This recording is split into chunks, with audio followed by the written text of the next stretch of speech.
कुछ और लोग जो कि परिवार वालों को जिन पर आशंका है, जो शक के दायरे में हैं, उनके खिलाफ भी जांच शुरू हो गई है।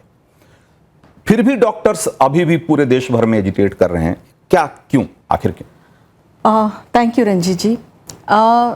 मेरा आपसे सवाल है, क्या एक, मान लीजिए अगर हम ये मानते हैं कि सीबीआई की इंक्वायरी सही तरीके से होती है, सही तरीके से मुजरिम पकड़े जाते हैं, उन्हें सज़ा मिलती है, उसके बाद इस तरह के और कोई इंसिडेंट्स नहीं होंगे? सबसे पहला मुद्दा यह है कि इस तरीके का इंसिडेंट न तो आज ये पहला है न ये आखिरी होने वाला है। चाहे निर्भया की बात ले या उससे भी पहले समय की बात ले, जब हम लोग स्टूडेंट्स थे तब से लेके आज तक छोटे बड़े कितने सारे इंसिडेंट से हम लोग जूझते आ रहे हैं, इनको देखते आ रहे हैं। कुछ दब जाते हैं, कुछ दबा दिए जाते हैं, कुछ के बारे में कोई बात ही नहीं करता क्योंकि कहीं कोई सुनवाई ही नहीं है, कहीं कोई बोलने वाला नहीं है क्योंकि कहीं कोई सुनने वाला नहीं है। लेकिन इसका मतलब ये नहीं है चीज़ों को इसी तरीके से आप कितने और डॉक्टर्स खोएंगे? आपने कहा आपने एक गोल्डन डॉक्टर खोया, आपने एक गोल्डन डॉक्टर नहीं खोया।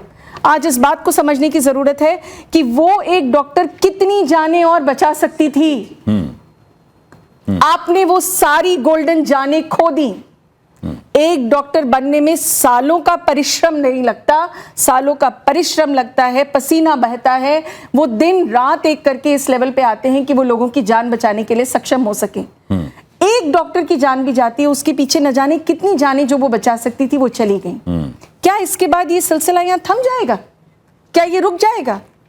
ये नहीं रुकेगा, क्योंकि हम देख रहे हैं, आए दिन जूझते हैं। मेरे सारे साथी आज बताएंगे आपको हमने कितने इस तरह के इंसिडेंट्स देखे हैं। इनको रोकने की जरूरत है। इनको रोकने के लिए सिर्फ और एक सिर्फ प्रावधान है कि प्लीज हमारे लिए, मेरी रिक्वेस्ट है हमारी गवर्नमेंट से, हमारे लिए एक ऐसा लॉ लेके आइए जो हमें प्रोटेक्ट कर सके, जिसके अंदर हम सेफ महफूज कर सके और जिसके अंदर हमें ये लगे कि हम सेफली खुद को और अपने पेशेंट्स को बचा सकते हैं। डॉक्टर गरिमा त्यागी, तो वो कानून क्या अलग होगा जो अभी मौजूदा कानून है देश का?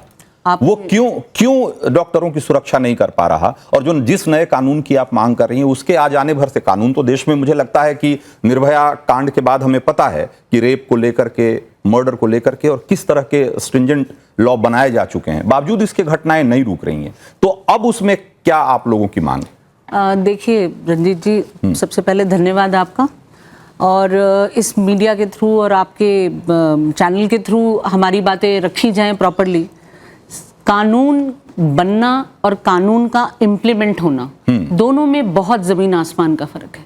कानून तो बहुत सारे बने हुए हैं। निर्भया कांड के बाद बहुत सारे फास्ट ट्रैक कोर्ट्स बनाए गए हमारी बातें सुनने के लिए। हमारी बच्चियों के साथ जो भी अभद्र व्यवहार हुआ उसके लिए भी फास्ट ट्रैक कोर्ट्स बनाए गए। लेकिन क्या ये चीजें थम गई? क्या सिर्फ आज एक डॉक्टर के लिए बात कर रहे हैं? हम डॉक्टरों के लिए नहीं बात कर रहे हैं, हम सब वर्किंग फीमेल्स के लिए बात कर रहे हैं जिनकी नाइट शिफ्ट्स लगती है डिफरेंट कंपनीज में, हॉस्पिटल्स में। हमारी पैरामेडिकल स्टाफ होता है, हाउसकीपिंग होता है। रंजीत जी, ये बहुत छोटी सी बात नहीं है। सेंसिटाइजेशन ऑफ एजेंसीज नहीं है हमारे इंडिया में। अगर एक औरत अपनी बात को लेके जाती है कि मेरे साथ आज ये बात हुई, तो उसकी सुनवाई नहीं है कहीं डिपार्टमेंट में। कोई ऐसे प्रावधान नहीं बने हुए हैं मेडिकल कॉलेज में, हॉस्पिटल्स में, कि जहां पर अपनी प्रॉब्लम को लेके एक महिला जाए, चाहे वो किसी भी प्रोफेशन की हो, उसकी बात को सुना जाए, उस पर एक्शन लिया जाए। वो एक्शन लेना और उसकी बात के सुनने में इतना टाइम पीरियड मिस हो जाता है कि कहीं वो हमारी महिलाओं और हमारी बच्चियों की बातें डाइल्यूट होकर रह जाती है और हमें ये समझाया जाता है कि अरे ये तो सब चलता है। तो रंजीत जी, मैं एक चीज इसके बारे में और कहना चाहूंगी, जो आपने ये कहा कि क्यों आजकल जो कानून है हमारे पास वो क्यों हमारे लिए इनफ नहीं है। हम क्यों कह रहे हैं कि हमें एक सेंट्रल एक्ट चाहिए? पहली बात, कोई एक सिंगल एक्ट जो इस तरीके के वायलेंस को कवर करता है नहीं है। अलग अलग तरह की धाराएं आप जो भी उस वक्त ऑन ड्यूटी ऑफिसर्स होते हैं उनको जो लगता है वो लगा देते हैं। पहली बात, उसकी नॉलेज हर किसी पुलिसकर्मी के पास नहीं है, ना लोगों के पास है कि अगर वो इस तरह की कोई अभद्रता करेंगे तो उसका क्या पनिशमेंट होगा।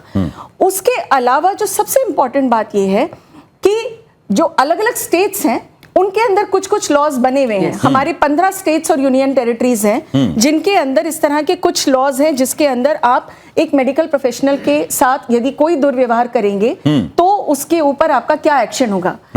आपने कितने केसेस देखे हैं जिनके अंदर उसमें कोई भी या तो बुक हुआ है या जजमेंट आया है। ठीक 11 स्टेट्स, मैं आपको 2 इंस्टेंसेस जरूर देना चाहूंगी। 11 स्टेट्स और यूनियन टेरिटरीज ऐसे हैं जिनमें ऐसा कोई लॉ ही नहीं है, नंबर 1। There are 11। अच्छा, उसके अलावा जिनके अंदर है भी, उनके 2 इंस्टेंसेस जो बाकायदा, there was 1 PIL which was filed, एक फाइल हुआ था RTI act, medico legal action group नाम का एक ग्रुप है जो कि पंजाब और हरियाणा में उन्होंने उनके पुलिस ऑफिशियल्स के पास ये भेजा था अपना आवेदन कि कृपया बताएं कि स्टेट में जो भी हमारा इम्प्लीमेंटेड लॉ है जो हमारे प्रोटेक्शन के लिए है, उस लॉ के अंडर आपने कितने लोगों को बुक किया है। 2010 से लेकर 2015 तक एक सिंगल व्यक्ति बुक नहीं हुआ था। बताएं आप। एक सिंगल। तो एक बात अब इसमें जो आप कह रही हैं उसी से एक बात निकलती है, और कि भाई कानून चाहे आप जैसा चाहें वैसा बना लें। आप मांग कर रही हैं, आपके कहने पे हो सकता है कि सरकार जिस CPA की बात कर रही है कि भाई सेंट्रल प्रोटेक्शन एक्ट आना चाहिए, हो सकता है सरकार लेकर भी आ जाए, लेकिन क्या कानून होने भर से महिलाओं की सुरक्षा सुनिश्चित की जा सकती है? मैं यहां कुछ बातें कहना चाहता हूं।